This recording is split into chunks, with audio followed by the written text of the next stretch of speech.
Hello everyone! Today I decided that I wanted to do a series of videos that are a bit different than my normal videos. Don't worry, I'll still be doing your unboxings. I have the Deca Crate coming up on the 8th, but I wanted to do something a little bit different. I had the honor of attending a storytelling in Second Life this past week, and I really enjoyed this event. I think that this is something that a lot of you will enjoy. The event was a little bit long, so in keeping with my fashion of shorter videos, I will cut the event and I won't do any more introductions. First off, a little bit about the venue. This event took place at the Shady Place. The Shady Place is adopted by Psy. It's a brand new venue hosting readings and live artists. The venue is friendly to everyone and they are looking to expand their variety. Today, our storyteller is BrynTaleweaver Resident. He is a storyteller in real life. He enjoys telling stories to help raise money for charities. He really is an awesome storyteller. I hope you enjoy this series of videos. And always remember, pretty pixels and pretty voxels take time. Let's get started. I'm going to tell you some British folk tales. I said in the blurb that they're weird, witty and wonderful, and they are.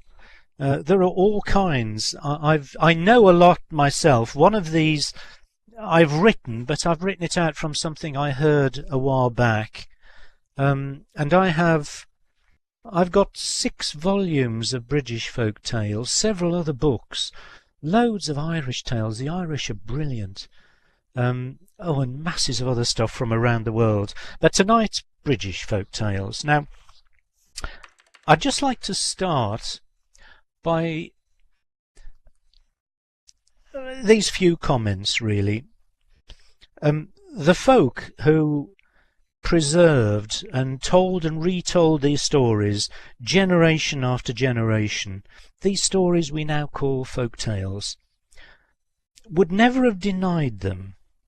I think to understand the nature of the folk tale, whatever the definition of that is, it's necessary first to understand the nature of the people and their language, which reflects their thinking and their way of coping with life.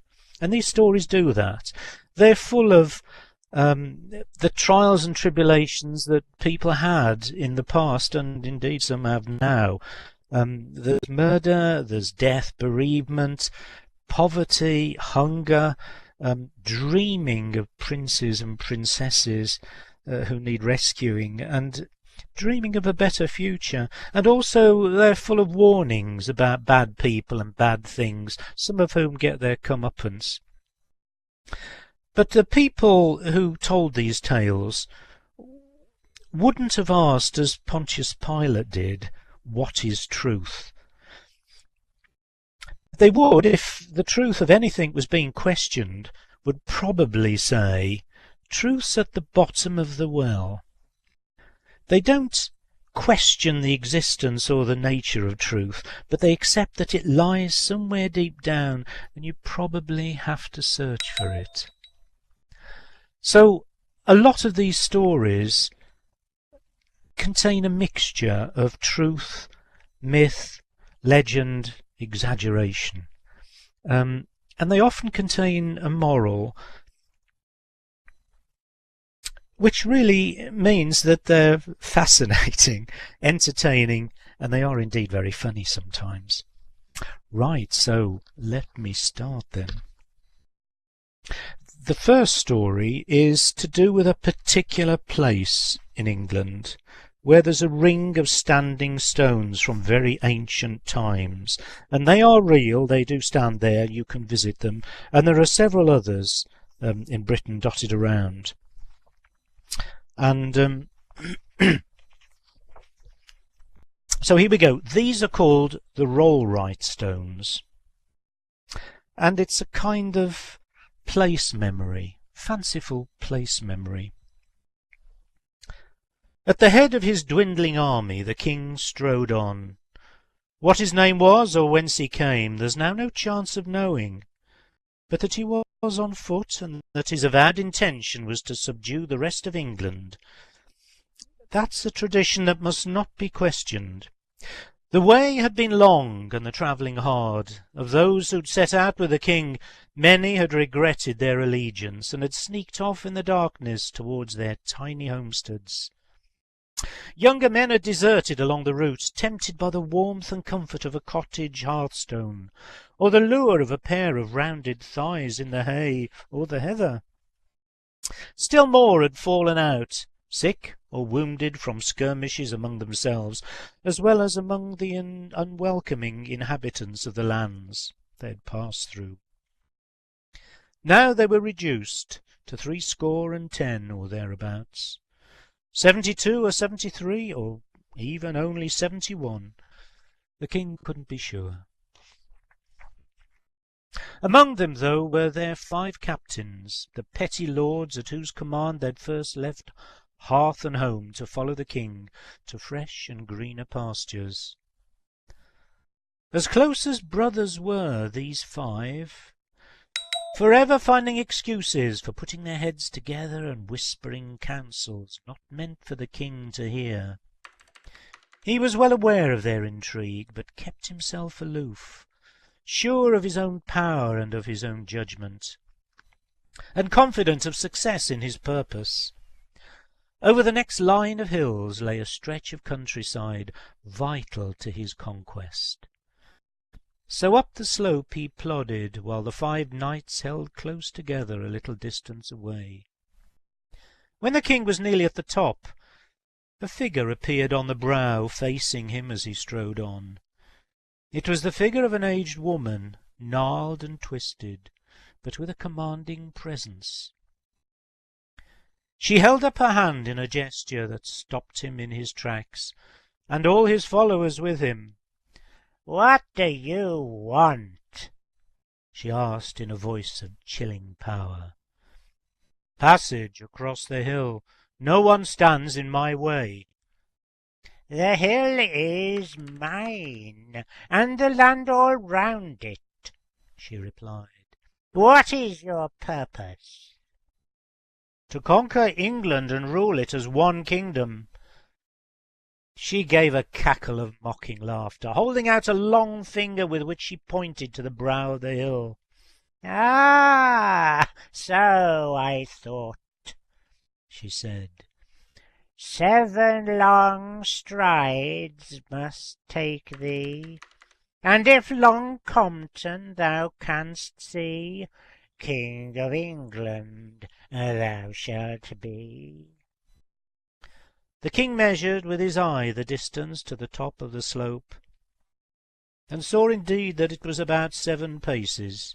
He was now within a few yards of succeeding in his enterprise, if the old beldam could be believed, and he had no reason to doubt her prophecy.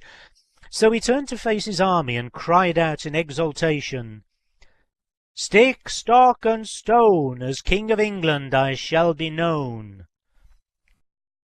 Then he turned about again and began to pace out his 7 long strides towards the top of the hill.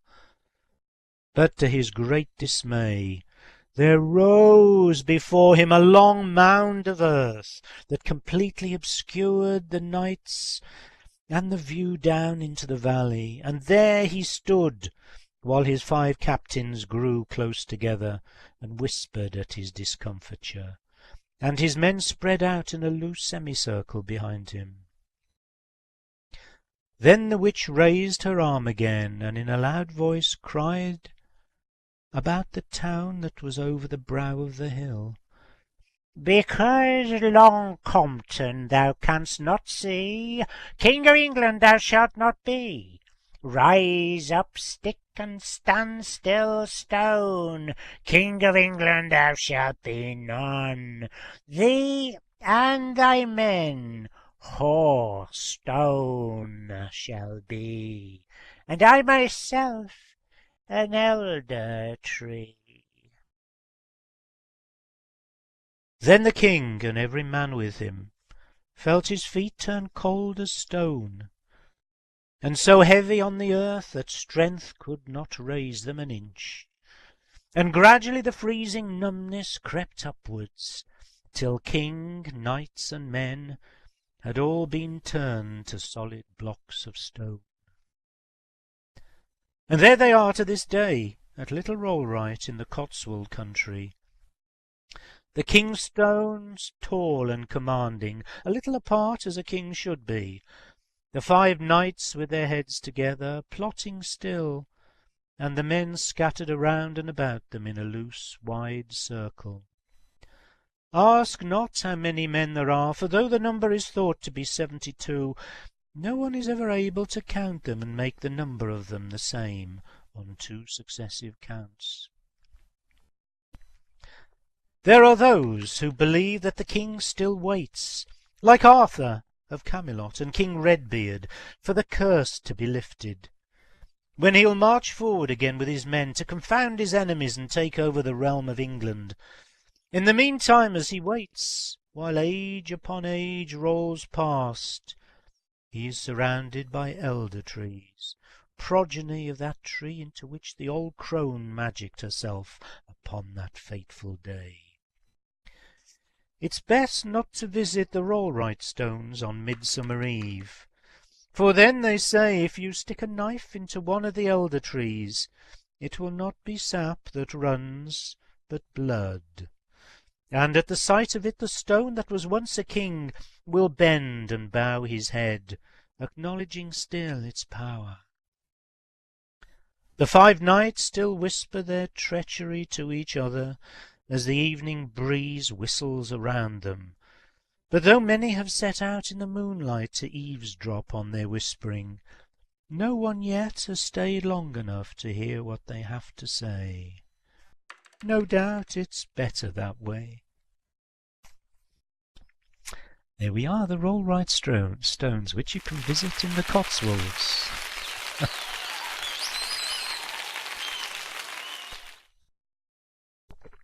Right, I'm just gulping. I hope you can't hear my gulps when I sup this tea.